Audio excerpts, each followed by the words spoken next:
ஜெய்க்கு operation சக்ஸஸ்ஃபுல்லாக முடிஞ்சது இன்னைக்கு. அப்புறம் டாக்டர் விக்ரம்க்கு ஹோம் சிக், அதனால லீவ் எடுத்திருக்காரு இன்னைக்கு.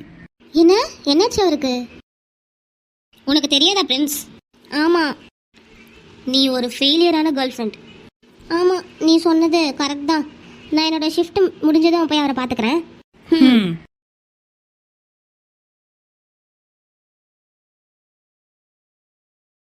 உங்கள் சூப் ரெடி டாக்டர். நான் தான் என்னை பற்றி கவலைப்படாதுன்னு சொன்னேன்ல. போதும் போதும், ஃபர்ஸ்ட் இதை பிடிங்க. இந்தாங்க. கௌரி எங்க? அவள் சாப்பிட வெளில போயிருக்கா. ஓ சரி, நீங்கள் ரொம்ப அதிகமாக ஒர்க் பண்ணுறீங்க. ஆனால் டெவில் தன்னோட ஹெல்த்தை மட்டும் பார்த்துக்கிறதில்ல. சரி விடுங்க, அதான் நான் இருக்கல உங்களை பார்த்துக்க. எனக்கு ஒன்று புரியல, எதுக்கு நீ இப்போ இவ்வளோ ஹாப்பியாக இருக்க? சாரி, நீங்கள் இப்படி அமைதியாக ஒரே இடத்துல இருந்து நான் பார்த்ததில்ல, அதனால தான். ஓ அப்படியா? ஆமாம், நான் ஹாப்பியாக இருக்கேன். ஏன்னா நான் இப்போ உங்களை பார்த்துக்கிறேன்ல, நல்லா கேர் பண்ணிக்கிறேன்ல, அதான். சரி, உங்கள்கிட்ட ஒன்று கேட்கலாமா? மித்ரா பற்றி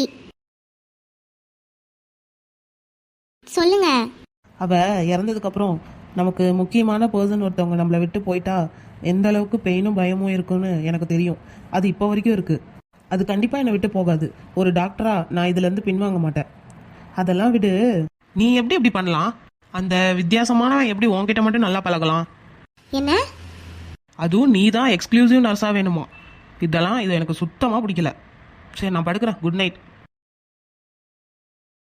டாக்டர், நீங்கள் ஜெலஸ் ஆகுறீங்க. டைம் ஆச்சுல, வீட்டுக்கு போய் தூங்கு.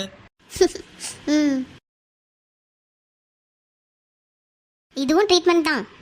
என்னோட கோல்டு உனக்கு வரப்போகுது. இடியட்க்குலாம் கோல்டு வராது. இடியட். Good night. டே விக்ரம், உடம்பு எப்படி இருக்கு? நல்லா இருக்கேன். டாக்டர், ரூம் 718ல உங்களுக்கு இன்னைக்கு 3 மணிக்கு செக்கிங் இருக்கு.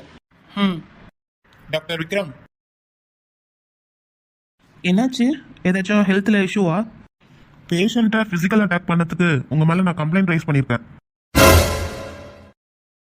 நம்ம கிளைண்ட் மிஸ்டர் ஜெய் நம்ம ஹாஸ்பிட்டல் சூஸ் பண்ணதுக்கு ரீசனே நீங்கள் தான் டாக்டர் விக்ரம். உங்களுக்குள்ளே ஏதோ ஆர்கியூமெண்ட் வந்திருக்கு, அதில் நீங்கள் ஜெய்யை அடிச்சிருக்கீங்க. நான் ஜெய்யை அடிக்கவே இல்லை. ஆனால் நீங்கள் அடித்ததுக்கான காயம் இருக்கே, அதான் இப்போ எவிடன்ஸாக காமிச்சிட்ருக்காங்க. இப்போ இதுக்கு என்ன சொல்ல போகிறீங்க? வாய்ப்பே இல்லை. விக்ரம் எப்பயுமே பேஷண்ட்டை ஹர்ட் பண்ணதே கிடையாது. ஆமாம், கண்டிப்பாக அவர்லாம் இப்படி பண்ண மாட்டார். ஆமாம், அவர் நம்மக்கிட்ட வேணால் கொஞ்சம் பேசாமல் இருப்பார், ஆனால் பேஷண்ட்கிட்ட எப்பயுமே சிரிச்சிட்டு நல்லா அன்பாக தான் இருப்பார். அந்த இன்சிடென்ட்க்கு அப்புறம் ஜெய்யை செக் பண்ண சொன்னாங்க, ஃபிசிக்கல் கண்டிஷன் எப்படி இருக்குன்னு. அவனோட ஷோல்டரில் அடித்த காயம் இருந்துச்சு. அப்படின்னா என்ன அர்த்தம்? எனக்கு தெரியும். ஜெய் இருக்கான்ல, அவன் தன்னை தானே அடிச்சுக்கிட்டு டாக்டர் விக்ரம் தான் அடித்தாருன்னு போய் சொல்லியிருக்கான். அந்த அடித்த காயத்தை தான் ஒரு எவிடன்ஸாக வச்சுருக்கான். அவ்வளோதான், கேஸ் க்ளோஸ்ட். என்ன ரீசனுக்காக இப்படி பண்ணா? அதுக்காக இப்படி இல்லாமா பண்ணுறது? ஆனால் டாக்டர் விக்ரம் ஜெய்யை நல்லா கேர் பண்ணிக்கிட்டாரு. ஆமாம், அவனுக்கு பெஸ்ட் ட்ரீட்மெண்ட் கொடுத்தான் தெரியுமா? சரி, எல்லாரும் எப்பயும் போல் நம்மளோட வேலையை பார்ப்போம், டியூட்டியை பண்ணுவோம். நம்ம முடிஞ்ச அளவுக்கு டாக்டர் விக்ரமுக்கு சப்போர்ட் பண்ணுவோம், சரியா? கேசா, நீ என்னதான்டா பண்ணிட்டு இருக்க? இடியட். வாய மூடு நீ. உனக்கு லாயர் கிடைக்கலன்னா சொல்லு, நான் அப்பாட்ட சொல்றேன், அவர் பார்த்துப்பாரு. அதெல்லாம் ஒன்றும் வேணாம், என்ன எனக்கு பார்த்துக்க தெரியும். கௌரி, நீங்கள் இப்போ வீட்டுக்கு போகிறீங்களா உங்கள் பிளேஸ்க்கு? நான் தான் உன்கிட்ட முன்னாடியே சொன்னேன்ல, எனக்கு அரேஞ்ச் மேரேஜ் பண்ணுற ஐடியாவில் இருக்காங்கன்னு. ஆமால, நீங்கள் ஒத்துக்க போகிறீங்களா? மேரேஜ் பண்ணிக்க போகிறீங்களா? அதை பற்றி தான் டிஸ்கஸ் பண்ணுறதுக்கு போகிறேன். சரி, இந்த சுச்சுவேஷனில் நான் கிளம்புறதுக்கு சாரி. விக்ரம் நல்லா பார்த்துக்கோ. என்னை நம்பி விட்டு போகலாம், நான் பார்த்துப்பேன். யாரு இவளா? இவளையே நான் தான் பார்த்துக்கணும். நான் இந்த சிடுமுஞ்ச உன்கிட்டயே விட்டு போகிறேன். சிடுமுஞ்சா? அப்புறம் பார்க்கலாம். டாடா. டாடா. இப்போ நான் உங்களுக்கு சமைச்சு தரேன். அதெல்லாம் வேணாம், விடு. கவலைப்படாதீங்க டாக்டர், நான் இங்கே உங்களுக்கு ஒரு சப்போர்ட்டாக இருப்பேன், உங்கள் ஒய்ஃப் மாதிரி. அதனால் நீங்கள் ஒர்க்கை பாருங்கள், எனக்கும் ஹவுஸ் ஒய்ஃப்கான ஸ்கில் இருக்குன்னு ப்ரூவ் பண்ணுறேன். நூடுல்ஸ் பண்ணி தரேன். அச்சோ, என்ன ஆச்சு? எனக்கு தெரியும் இடியட், அதானே?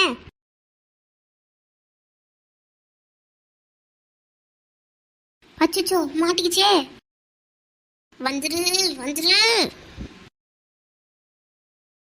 அப்பாடி வந்துருச்சு.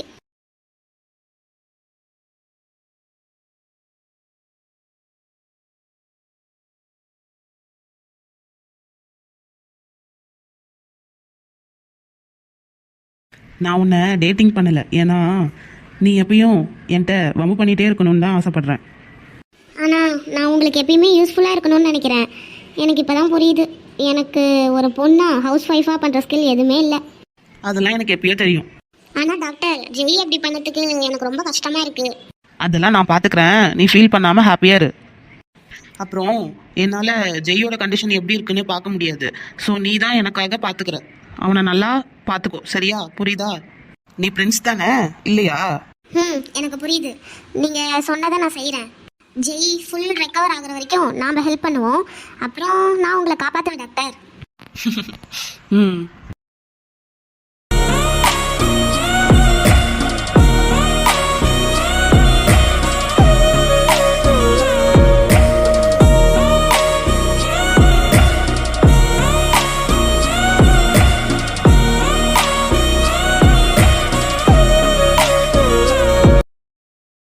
Good morning Jai. Good morning. Coffee குடிக்கிறியா? இது ஃபேமஸான ஷாப்லேருந்து வாங்கினது, காஸ்ட்லி. இல்லை இல்லை இல்லை, எனக்குலாம் வேணாம். No thanks. நான் நீங்கள் என்ன பண்ணுறீங்கன்னு செக் பண்ணிட்டு போகிறதுக்கு தான் வந்தேன். இப்போ ஏதாச்சும் செஸ்ட் பெயின் இருக்கா? இப்போ பரவாயில்ல, இப்போலாம் எதுவும் இல்லை.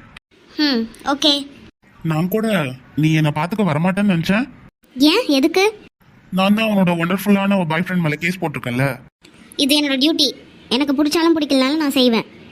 ஓ சரி. அவர் என்னைக்குமே தன்னோட பேஷண்ட் நல்லா இருக்கணும்னு தான் நினைப்பாரு. ஓ அப்படியா, சரி.